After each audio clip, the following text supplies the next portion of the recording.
Hello and welcome to Reality. My name is William and I'm here with Lev. How are you, Lev? I'm good. Hey, everyone. Today, our topic will be food cultures. We're going to discuss how cultures develop around food and all the different aspects of them. Why don't we just jump right into the topic and I'll ask you, Lev, what is a food culture? Well, we're thinking of food cultures like maybe we think it's just food cuisines like Jewish food, Italian food, Chinese food, Mediterranean or American. But not just that, but also in terms of in what sense are cultures formed around food? In what way do foods unify groups of people or nationalities or religions? Yeah, I think in general, it's basically the traditions or rituals and customs in relation to how people make food or find food and then prepare it and serve it. And usually, I think this happens among first among families, and then that it kind of spreads out to the community, these traditions they develop and the ingredients they're using, and then whatever becomes popular within that community branches out even further and spreads out even further to other people. So I think the core of it is that you have a region of people who share not only the region in familiar, but their customs and practices and around getting food and eating food. And then that develops like the culture of the food for that particular people. Well, I think even more important than that is that culture is a way of binding people together in a way that they have a commonality, in a way they relate to each other, things along those lines.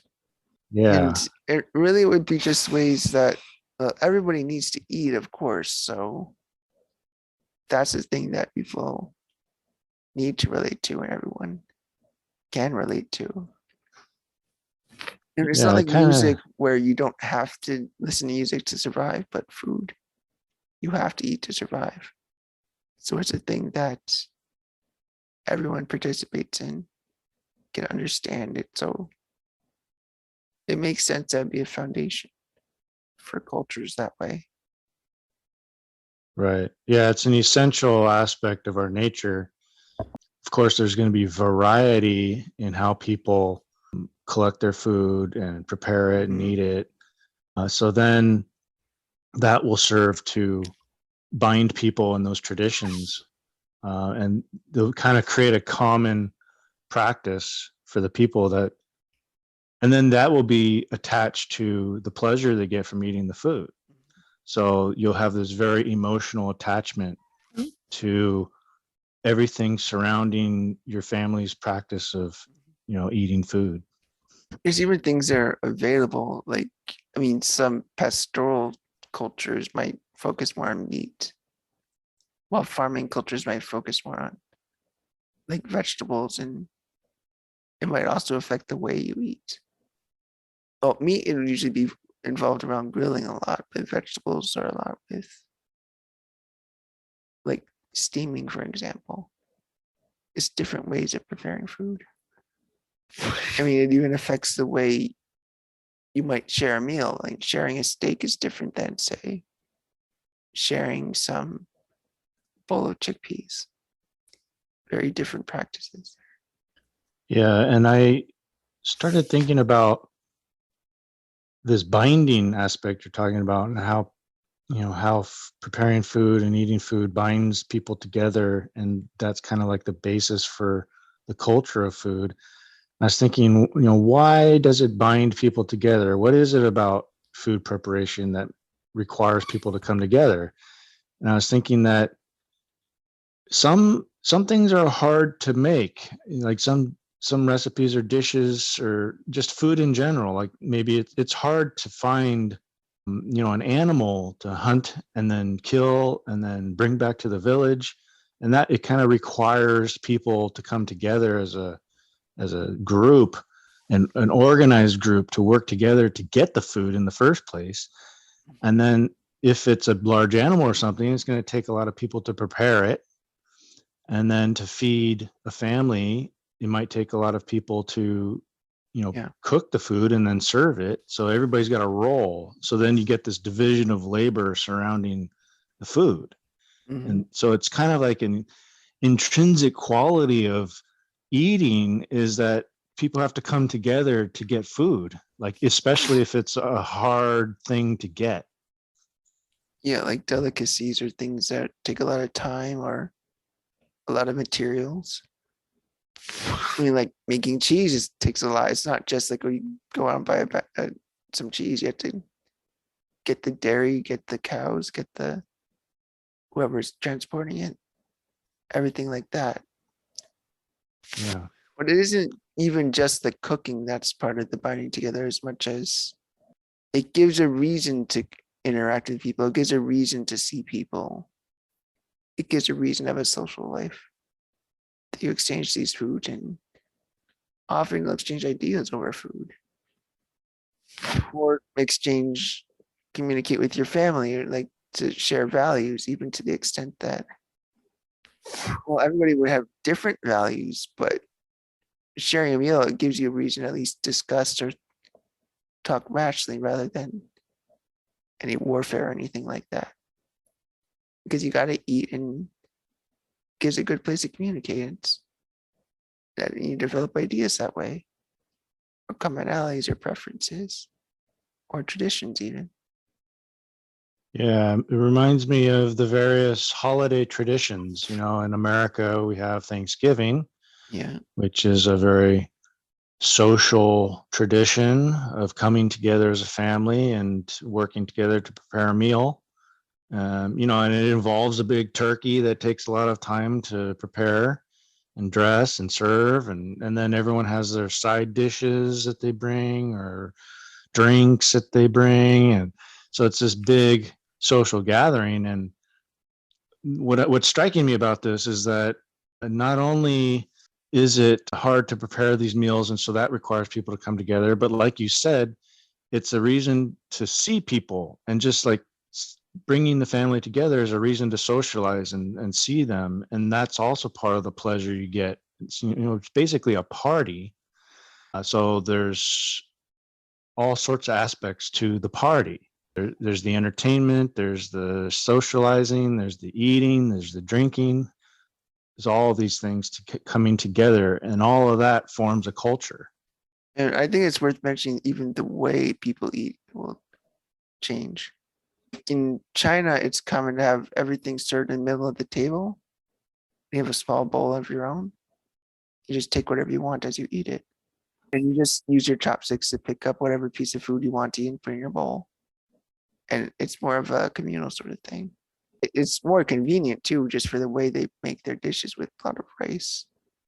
And you don't just serve a little bit for each person. Each person grabs what they want. And that would be in contrast to like fancy French cooking where everything's on your plate when it's served to you. Where you don't interact with the food as much and it's more like a formal occasion rather than a communal occasion. American ways of eating are somewhere in between usually where you get, like you said on Thanksgiving, like you might get your side to put on your plate. But at the same time, everybody has like a serving. Like you think of not just sharing the food, but you each have your own little portion. And those are ways of thinking about food that are based on even the way the food is served and cooked. You like Chinese food would have like dumplings and you could take individual ones. Yeah. In more American cooking, you'll get like maybe like a side of steak and you just get a cut a slab for yourself rather than just taking a piece.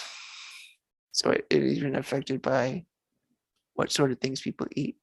Yeah, there is that interesting division between the communal eating and the personal single serving eating. But I'd like to ask you about your ideas on how these practices spread beyond the family or beyond the community even. We talk of French cuisine and Italian Yeah. food, and how does a whole national food culture develop? How do these practices go from a family out to a whole nation? I guess I mean that's a complicated question. I think it has a lot to do with even economic development. I mean, you could think of food similar in either New York or California. The US hasn't been around as long as, say, France, where you could have even regional differences that are very particular and distinct because you couldn't spread those ideas as much. You couldn't spread the food as far.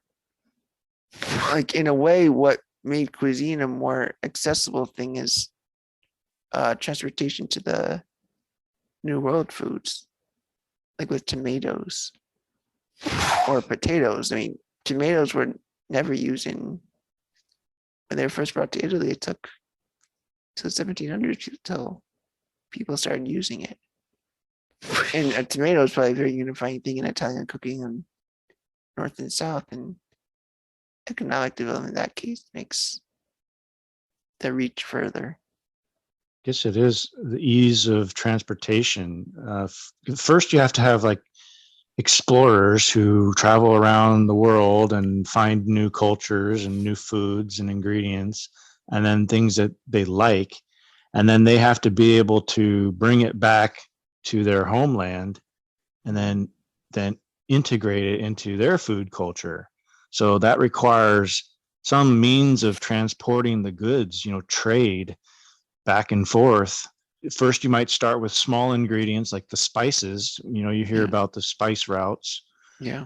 And so you would trade spices and the different flavors. And then once you increase your capacity to transport goods, you might start bringing fruits and things like that. Mm-hmm. And then we get to the level of moving herds across countries. Mm-hmm. So you have different meats. Yeah, so that's an interesting aspect of it. And I think it just boils down to, popularity. So it's like whatever people like, they adopt from different cultures, and then it gets integrated.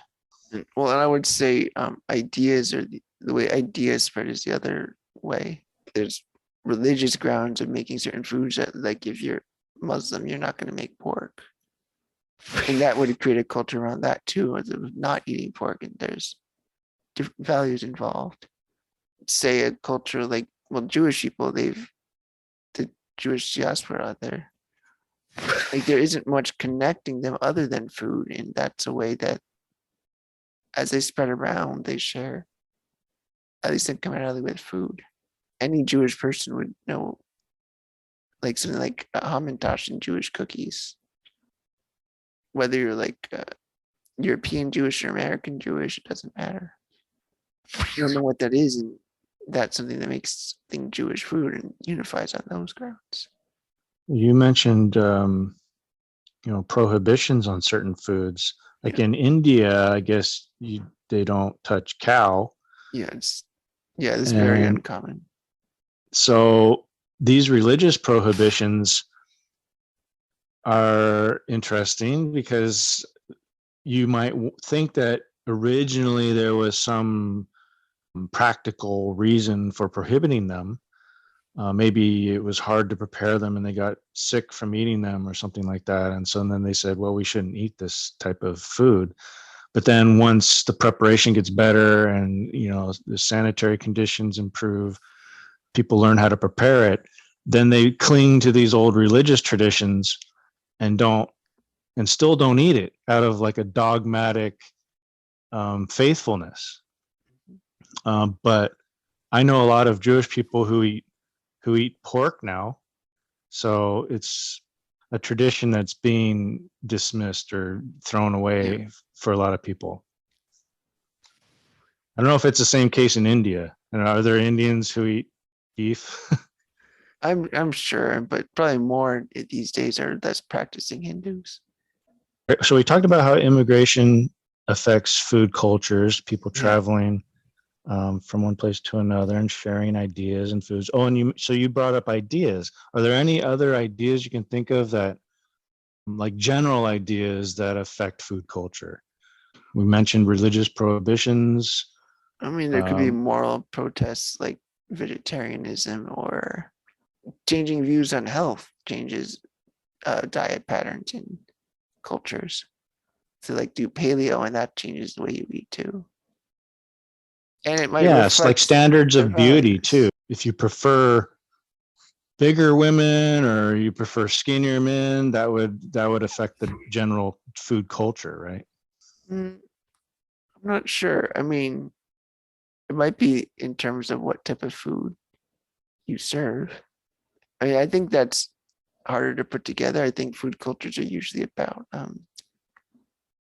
needing to come together, not even just because you want to, but because it's practically a necessity. Like if you're growing up as a child, you need to eat with your family because how else are you gonna get food? Or even when you're an Yeah. adult, I mean, it's good to eat with your family. Sometimes it saves you money and gives a social occasion. It gives an occasion to exchange values. Another one I can think of is your attitude towards like foreigners. It's like if you Yeah, are a very insular culture and don't explore very much, maybe you're afraid of foreigners. Maybe they're mean or something, and they always attack you. So you don't want to adopt anything they do, or you don't even know about it because you don't visit their country. I think that'd be true of pre-war Japan. Like they were very insulated. Like immigration was almost banned from every country. And so there was no way to mix foods. I mean, the only time they mixed foods is like when Portuguese settlers came to Japan, and there was a very limited place that Portuguese settlers could be. Well, I shouldn't say settlers, I should say traders. There's a specific city they're allowed to. And that's kind of where they got the idea for tempura, fried fish, and fried vegetables. Because there's a Catholic tradition to eat fish on Fridays, I think. And since the Portuguese were there and they were exchanging with the Japanese, they would fry the fish, but with the uh, what they had available. And it caught on among the Japanese, and that's why tempura is a thing. That's a very limited thing that changed some Japanese culture, but I guess until the 1960s, there was really no change in Japanese food. Well, at least from Wow. outside, no outside influences. And Yeah. nowadays, there's a lot of influence of Western food on Japanese food. There's a lot of fusions. I mean, pizza is quite popular in Japan now. Really? Yeah, Pizza. Yeah, that's interesting. I think one other aspect is that, of course, it's a island nation. yeah, So partly they're just cut off from the rest of the world until the invention of sailing and the yeah, prevalence of, ship transports. So that would hinder their contact with foreigners, of yeah, course, and then also their culture just being very private. Um, yeah. and in my experience, a little shy. So they probably don't socialize as much. So they just wouldn't be inclined to adopt someone else's food culture. Yeah, it's very formal, very much formality to it. Like there's tea ceremonies you probably have heard of, or even just certain fancy 7-course meals that with specific standards to it. Right. It reflects a very hierarchical culture in a way, and it reflect that hierarchical culture is reflected in the food pattern or food practices. Now, do you consider drinking culture to be similar to food culture or part of food culture? Yeah, I would consider a part of it, like wine for France and beer for Germany. I mean, those are, I mean, entire cultures around that. Or Yeah. even like the way of different ways of preparing those drinks because it's fermented. It has a lot to do with like what they have available and what they think about drunkenness. There's Yeah. different views on that, whether you're like, say, the Vikings versus the Romans. They probably thought about drinking and getting drunk as entirely different functions. Do you consider it to be a subculture of food culture? Or because it seems to me that there's like almost a culture on its own developing around things like wine and beer. I don't know about other alcoholic drinks because I don't really drink more than beer and wine, but there's vodka and tequila and sake. Is there something similar to that in just like food? Like I know there's candy people, they like all various types of candy. I would say there's a lot more culture around alcohol than say something like desserts. Like there's definitely something to alcohol as a culture of its own in a way. Like I think you could say it arose out of different practices. I mean, there's a lot of overlap, but food and drink go together. And there's a lot of overlap, but I think they seem philosophically different. Maybe because a lot of the drinks that have cultures surrounding them have certain chemicals in them that affect you mentally. Yeah. So they have that in common, and then they share that mental experience. Yeah, I think it might be more along those lines. Even though in South America they don't really have the same alcohol in the same way. And they use less hallucinogenics in the way that Europeans would use alcohol, I think. And it wasn't viewed as bad as much as a thing you do for special occasions, or like it was recognized as something distinct from what's normal. I think Yeah. it's that mind altering quality that makes them different cultures. It might be why there's a culture developing around desserts, because they're full of sugar, Yeah, which gets you all hyper. you could say that actually. There's a whole baking is almost a world of its own. Okay, well, maybe we should turn to American food culture in particular. I'm curious what you think defines American food culture.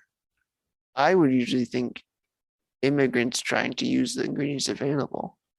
I mean, there's a lot of common things available in America. I mean, I guess it depends what time period, but I guess you can think of more the 20th century. Like Italians, when they came here, they really just had to make do with what they had. I mean, I think they emphasize pasta a lot more in America.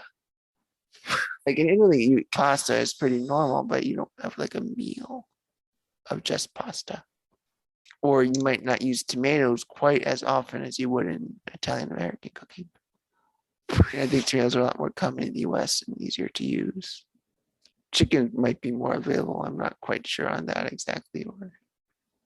Or different cheeses might have different availability. Like Italy has a huge cheese culture, but there isn't as much in America. Do you think that immigrants moved to areas of North America where they could grow their more favored ingredients? I don't think so. I mean, I know a lot of Italians moved to like Cleveland, Ohio, as just as much as like New York City. Like there's a little Italy in Cleveland just as there is in New York City. And Yeah.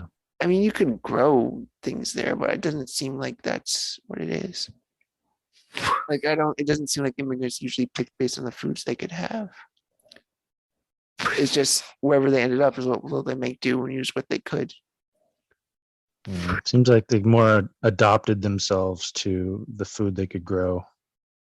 Yeah, it was more adaptive and almost like needing to immerse in American culture, needing to immerse in the American way of life specifically, or even American preferences in general. Like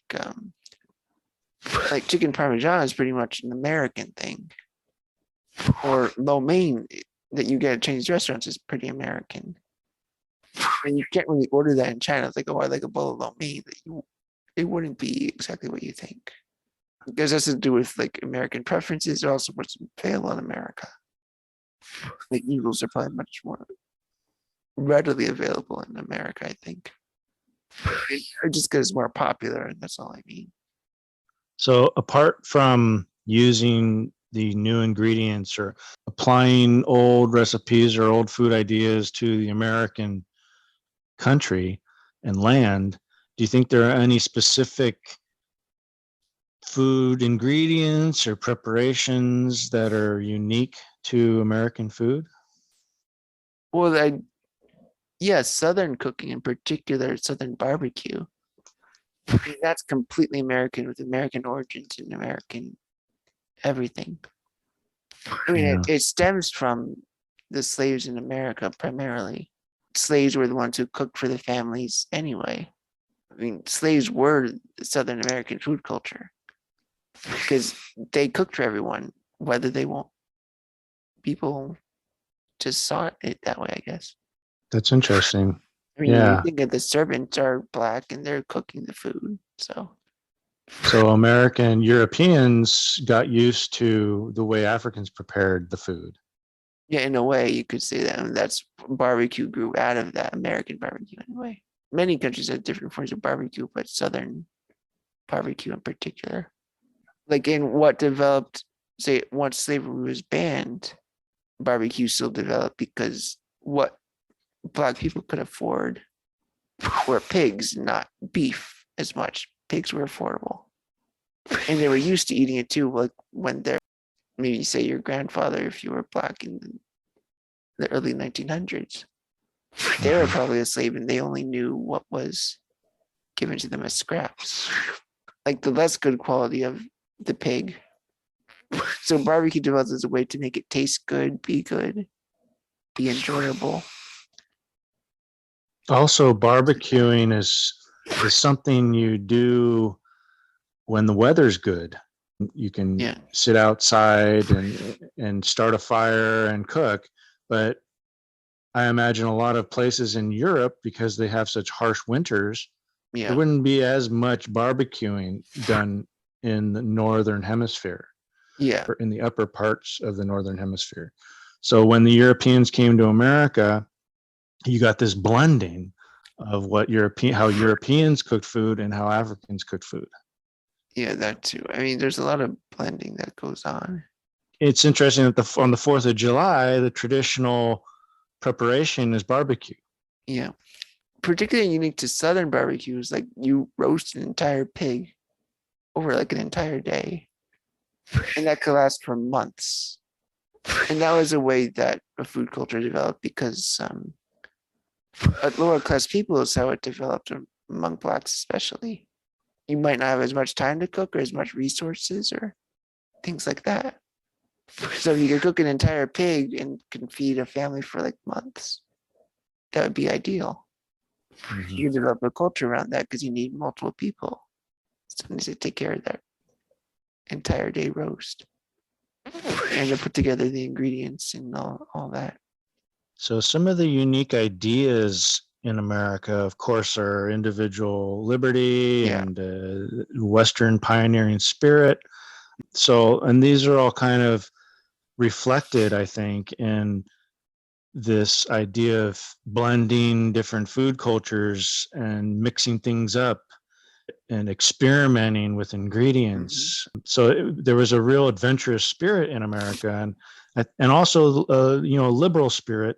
So I think people had both the freedom and the creativity to create all these different types of foods, which is I think one reason why it's a little hard to pinpoint, like what exactly is American food, because there's so much variety. Yeah, I mean, I usually when I think what is American food, I can't even say what it is. I mean, I could You say think of like hot hamburgers, dogs and but hamburgers. that still doesn't capture it.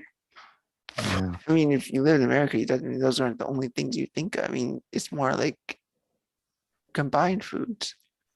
So Like even here's a Americans would say, like, "Oh, I'm gonna get chicken parmesan." They think that's Italian, but it's pretty much American. It's in those ways that like it's these fusion things that make American cuisine. Like Chinese takeout, that's mostly just American stuff. Is it this fusion idea? You think that's what is essential about American food? I think usually, I mean, like you're saying, that frontiering spirit, that heading west, I guess. Yeah. Like mixing things together is almost a necessity and easy to do. I mean, there's a lot of variety of people. You're bound to just try something different anyway. I think that'd be common. Say how chili developed, like the food chili. A lot of that has to do with like, it's easier for cowboys to cook and use what was available either. Usually a lot of beans were available. And things like Yeah. that. I mean, it's almost like a combination of Mexican and Southern. I mean, everything about American food culture seems to be about like variety and trying things out. I think because America is one of the last great countries to develop, it Yeah. it still has a very adventurous, pioneering aspect to the food culture. Yeah. Whereas in other parts of the world where societies have been there for thousands of years, they've kind of settled into their practices and traditions, and there's not so much adventure anymore. Yeah, and European food is usually developed around very hierarchical ideas, like French cooking, especially, like the upper class, middle class, lower class. You could always tell what class somebody was based on what they ate. I think now in America, you don't really do that to the same extent, I think. It's easy to imagine anybody eating a hamburger, I think. Even if you're rich or not, like I can imagine that easily. I think if you're in America, it's much more, it's more about your preferences than it is about your class or your race. More individual choices. Yeah, Yeah. that might be something that developed the way Americans eat. Yeah. Well, that makes me think of how food's prepared. So I've started noticing essential differences in how it's prepared or served. For example, in America, we have the bun. So you have hot dog buns and hamburger buns, and you have sandwich buns. And then I don't know if sandwich buns are unique to America or not, but that makes me think of other ways food is served or wrapped in other cultures. For example, you have the pita wrap Yeah, in Mediterranean or Greek cuisine. yeah, And what else? You have the tortilla in Mexican food. And that makes me think of how food is communally served versus individually served. So if you yeah, have a wrapping or bun, you can take it with you in your hand, yeah, and it's mobile. You can just take it to work or go wherever you need to go yeah, and just eat. On the move, you can eat. But then when in a communal uh, food cultures, it's a plate or a bowl where you have to sit down, right? You have to sit down and eat with around a table with a family or something. I mean, at the same time, even having like a tortilla makes it available for communal eating too, because you can mix and match it so easily that you could have a different plates of roasted vegetables and meats, and you could just pick what you want, put it on your tortilla, and just eat it. At the same time, being communal, it could be individual too. And you're right about transportation. It might be a way of like it might arise in those cultures maybe because they might do manual labor more often. Or it might be a reason that you have to be able to carry your food. Maybe it has to do with when more jobs became urbanized. So, Yeah. like if you're on a farm, if everyone's on a farm or ranch or whatever, then they can just ring a bell and then come eat around Well, the I mean, table. But tortillas were even used by the Aztecs, so I don't okay, even that far back too. okay, yeah, the tortilla is an interesting one. Yeah, it's like well, nowadays the Americans have turned it into fast food, Yeah. but I guess it is a communal thing too. Kind of serves like a small bowl or plate or something. And also But where you don't develop utensils as much in those cultures, wraps and flatbreads are great. Like I don't think they used forks and all that in the Aztecs, but they certainly would use tortillas to grab their food and hold their food. Same with the Mediterranean food. I mean, they don't use a lot of utensils, I don't think, or I don't think traditionally. So the foods that developed revolve around putting them on flatbread. And that's why you might yeah, have something like baba ganoush in like Mediterranean food. But you don't have anything like that in, say, um, Swedish food. yeah. In America and the West in general, we had the industrial age, Yeah, and that sent a lot of people to factories and cities, and so they would have to leave the home to yeah, go to work, and then the wife who's preparing the food would have to package it right for the husband to eat his lunch. That makes me think that this might be the reason for such things as, the hamburger, hot dog bun, or the sandwich bun. Yeah, and that's Uh, why they're probably particularly American too. Because that right. would be like the early half of the 20th century is very much along those lines of sandwiches as going to work with the sandwich. Yeah. Oh, so just one aspect is we are recording this in the age of the COVID mandates.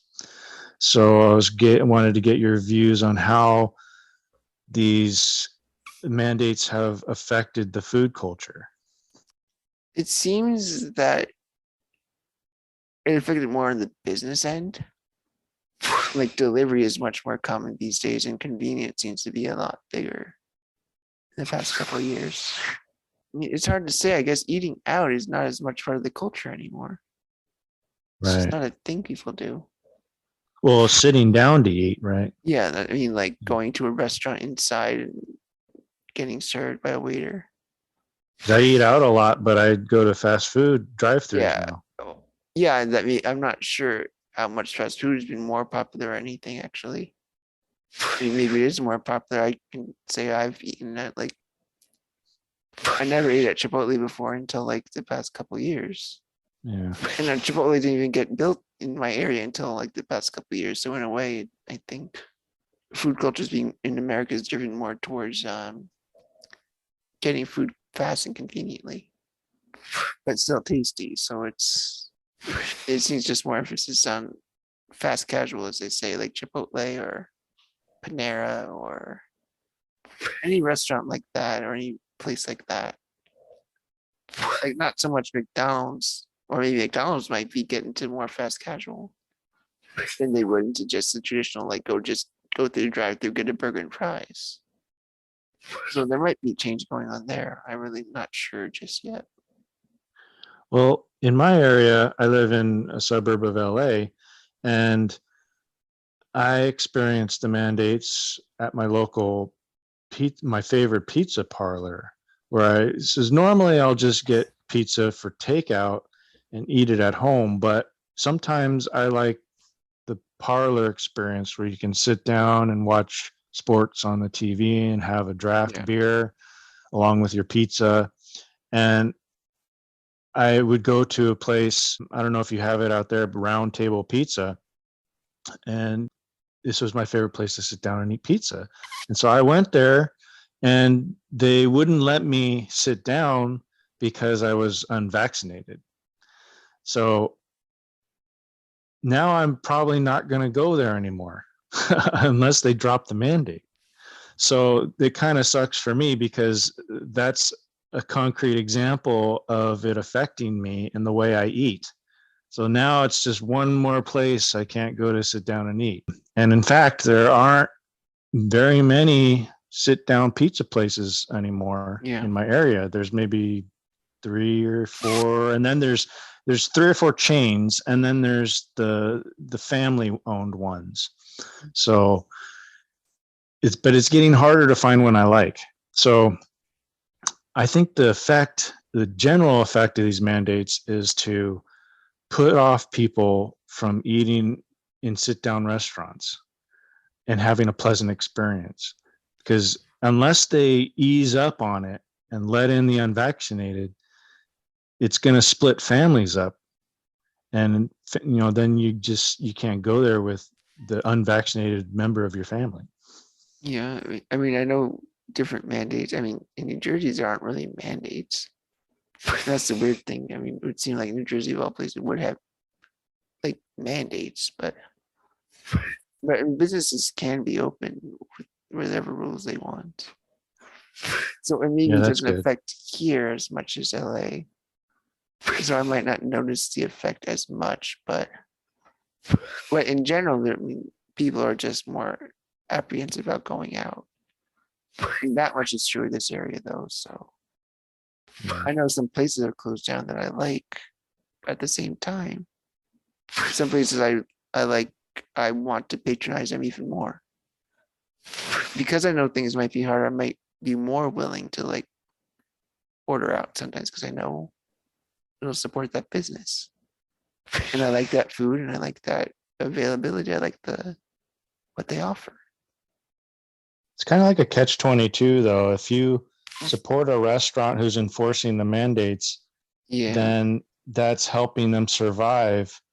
Whereas if you pulled your business away from them, then that would get rid of the people who support the mandates or who Yeah, it's enforce them. hard. So It's hard to know it's which way to go. we're just living in a terrible situation here.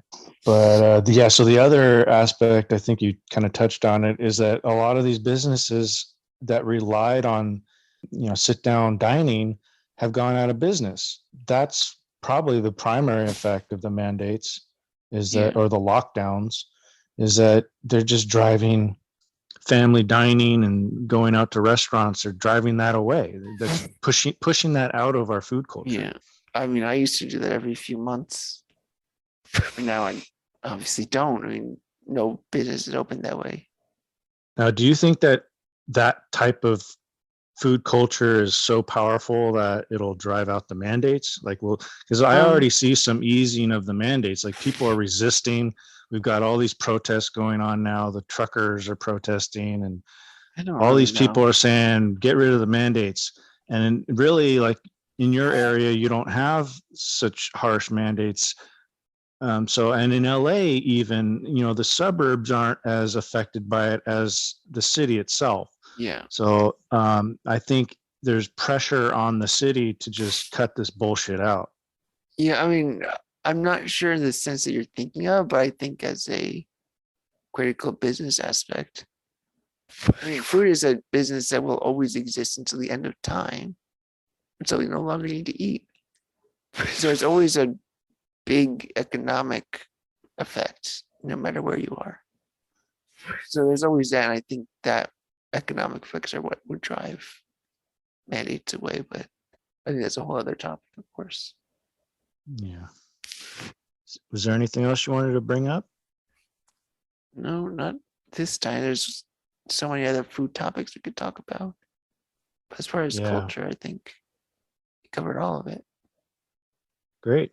All right. Well, I thought that was a very interesting conversation. I think I learned a lot because I like all these topics that involve how cultures develop, because Yeah. it involves socialization and, interrelationships and the development of human society in general. So, yeah, I look forward to talking about it again. I think maybe we could do a whole show on fast food. Yeah. Is that, yeah. All right. Well, thank you very much. And we'll draw a line here, and I'll talk to you next time. Yep. Bye, everyone.